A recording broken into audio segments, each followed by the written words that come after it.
Dans le souci de vous informer et de vous former, Bokarassolo News a choisi aujourd'hui de vous porter à votre connaissance sur la COP 27 qui s'est déroulée ici dans notre pays, en RDC, et sur la COP 27 qui se prépare déjà pour ce mois de novembre en Égypte.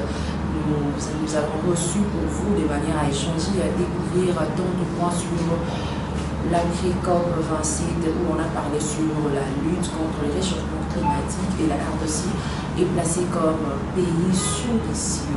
J'ai reçu pour vous aujourd'hui M. Jean-René Congo, c'est un environnementaliste. Avec lui, on aura à dire le tout sauf le rien sur la lutte contre le réchauffement climatique. La RDC est un pays solution pour la lutte contre le réchauffement climatique. Selon vous, est-ce que notre pays est réellement dans la pratique un pays solution pour la lutte contre le réchauffement climatique? Merci pour cette pertinente question. Effectivement, vous parlez de la pré-COP 27, mais je dois souligner qu'il y a eu avant cela une conférence scientifique de haut niveau qui a regroupé des chercheurs qui sont venus de pratiquement 26 pays du monde, et spécialement des bassins forestiers de l'Indonésie, de l'Amazonie et de la RDC.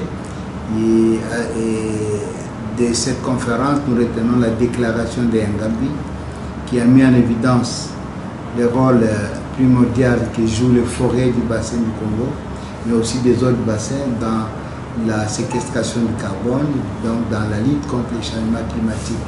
Et après, il y a eu cette pré-COP pour préparer la COP qui va avoir lieu. C'est une première en Afrique centrale qu'un pays organise et réussisse, parce que ça a été un franc succès, cette organisation de la pré-COP, où au-delà de l'interpellation des enfants qui ont interpellé les décideurs du monde pour l'atteinte des objectifs de l'accord de Paris, notamment la réduction des émissions et l'adaptation au changement climatique, il faut absolument des moyens, mais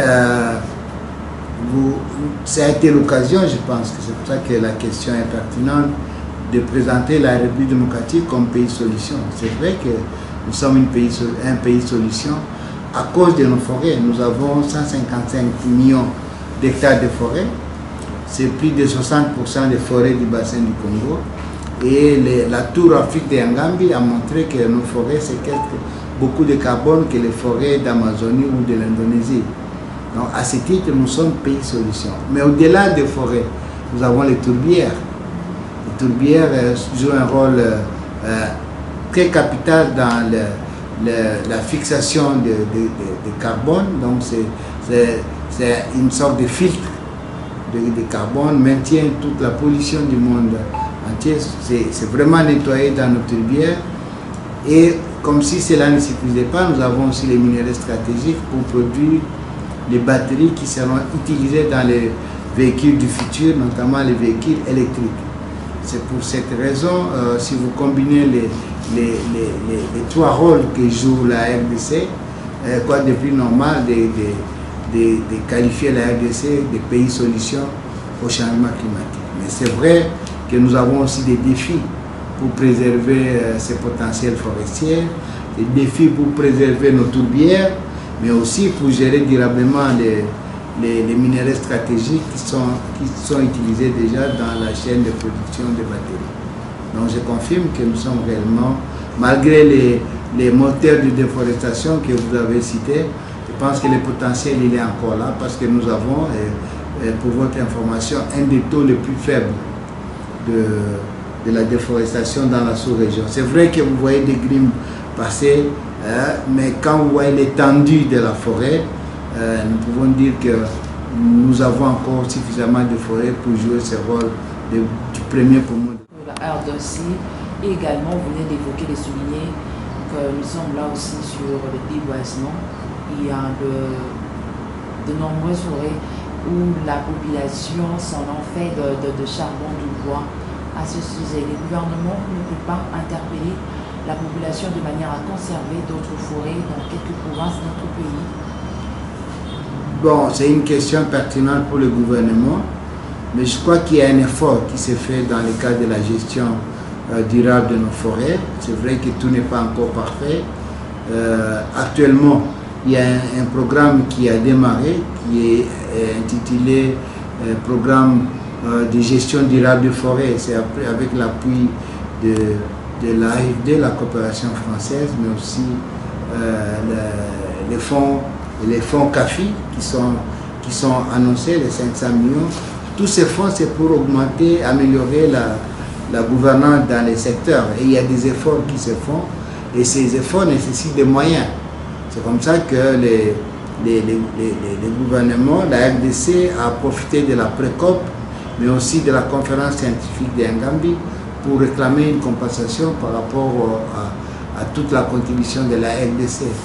Mais malgré tous ces défis que vous venez d'énumérer, l'accès à l'énergie, enfin, le manque, l'insuffisance d'accès à l'énergie, nous avons un taux de décès autour de 10% pour un pays comme la RDC qui a beaucoup de potentialités. Donc il y a cette question qui explique l'acharnement vers le bois de chauffe, vers la braise, mais il y a aussi d'autres moteurs de déforestation, notamment l'exploitation industrielle minière qui fait aussi des dégâts, mais aussi l'exploitation artisanale, on dirait même l'exploitation industrielle déguisée en exploitation artisanale qui fait d'énormes dégâts dans les forêts. Et c'est pour faire face à tous ces défis, il faut un contrôle forestier et ça nécessite des moyens. Voilà pourquoi la RDC, du haut de sa grande diplomatie verte, est en train de demander des moyens pour mieux gérer cette ressource qui est utile d'abord pour nous les Congolais, mais aussi pour l'humanité entière. Congolaise, est-ce que la population conserve-t-elle la nature?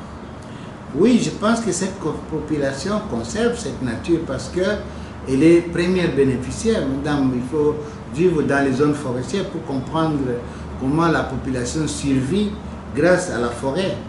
C'est leur supermarché. Vous voyez les femmes qui entrent dans la forêt, qui reviennent avec des paniers remplis avec des produits forestiers non lignés. C'est la période des chenilles, c'est la période du miel. Donc cette forêt est utile d'abord pour ces communautés qui les préservent. Quand vous entrez dans certaines zones de ces pays, vous trouvez les peuples autochtones pygmées. Quoi de mieux que cette population pour gérer? Je crois que même si vous donnez 1000 $ à un pygmée, il ne coupe jamais un arbre. C'est dans sa culture et beaucoup de populations gèrent durablement. Malheureusement, avec l'exploitation illégale artisanale, il y a beaucoup d'étrangers, notamment les Chinois, les Malaisiens, les Indiens, qui sont dans cette exploitation, qui sont en train de faire des dégâts énormes. C'est pour ça que le gouvernement prend la mesure du risque, du danger et a mis en place un nouveau programme qu'on appelle Programme de gestion durable des forêts qui va examiner toutes ces questions. Et évidemment, une bonne partie des fonds qu'on appelle le fonds NARED est dédiée à l'amélioration de la gouvernance de notre forêt. Quelles seraient, selon vous, les retombées de ces assises? D'abord, nous avons eu l'avantage d'organiser ça chez nous. C'est que nous avons eu un message à faire passer. Et parmi les messages clés que je retiens, il y a d'abord cette interpellation des enfants les enfants qui demandent qu'on puisse réduire les émissions parce que leur planète est menacée. En fait, c'est pour les générations futures que ces enfants sont en train de plaider. Mais il y a aussi les interventions et du Premier ministre et de la vice-première ministre en charge de l'environnement qui ont montré que nous ne devons pas regarder nos forêts comme des jardins botaniques. Nous devons les exploiter, mais pour cela, nous avons besoin d'un appui et d'une compensation pour que nous puissions améliorer la gestion de ces forêts. Il faut des alternatives. En fait, c'était le message clé qu'on a retenu. Il faut des alternatives parce que nos communautés sont déjà touchées par les changements climatiques. Vous savez, madame, l'Afrique à elle seule émet seulement 4% des émissions mondiales de gaz à effet de serre. Mais nous sommes le continent le plus fragile par rapport au changement climatique. Ce sont les inondations avec les phénomènes d'érosion que nous connaissons, c'est la sécheresse et des températures extrêmes avec des impacts sur la santé de nos populations. Donc il faut, cette question d'atténuation a été mise sur la table, mais aussi je retiens la question de la finance verte. Vous savez que lorsqu'on a signé l'accord de Paris en 2015, c'était la COP 21, les pays industrialisés, qu'on appelle aussi les pollueurs, ont pris l'engagement de verser chaque année 100 milliards de dollars dans des efforts d'atténuation et d'adaptation. Mais force est de constater que plus de 7 ans après, cet argent n'est pas toujours disponibilisé. Donc ça a été aussi une occasion pour les pays du Sud, pas seulement la RDC, de